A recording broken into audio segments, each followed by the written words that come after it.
विद्यार्थी मित्रांनो, आता आपण तुमच्या मॅथेमॅटिक्स पार्ट 2 या पुस्तकातील थर्ड चॅप्टर सर्कल यातली सगळ्यात शेवटचं प्रॅक्टिस सेट 3.4 त्यातलं 5वं गणित बघणार आहोत.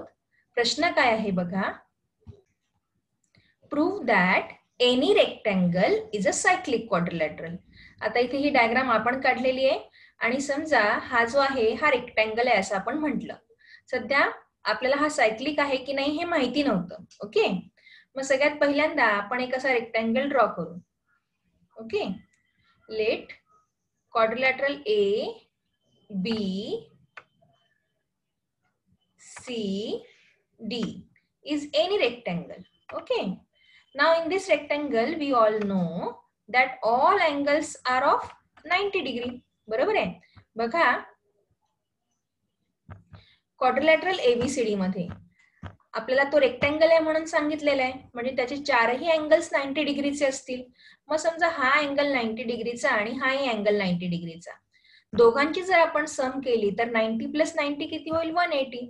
म्हणजे angle A plus angle C equal to 90 किंवा angle B plus angle D equal to 90 plus 90 म्हणजे 180. या दोघांची सम 180 आणि या दोघांची सम सुद्धा 180. याचा अर्थ असा झाला की अपोजिट अँगल्स आर सप्लिमेंटरी, आणि आपल्याला माहिती आहे की अपोजिट अँगल्स जर सप्लिमेंटरी असतील तर तो सायक्लिक क्वाड्रिलॅटरल असतो. So it will be a cyclic quadrilateral. अशा प्रकारे जर आपण कोणताही रेक्टँगल घेतला तर तो सायक्लिक असणारच आहे, कारण त्याचे सगळे अँगल्स 90चे आणि म्हणून अपोजिट अँगल्सची सम ही 180 आहे.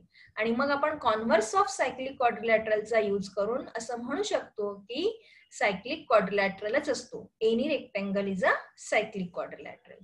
Okay, so here we have concluded with our question number 5 from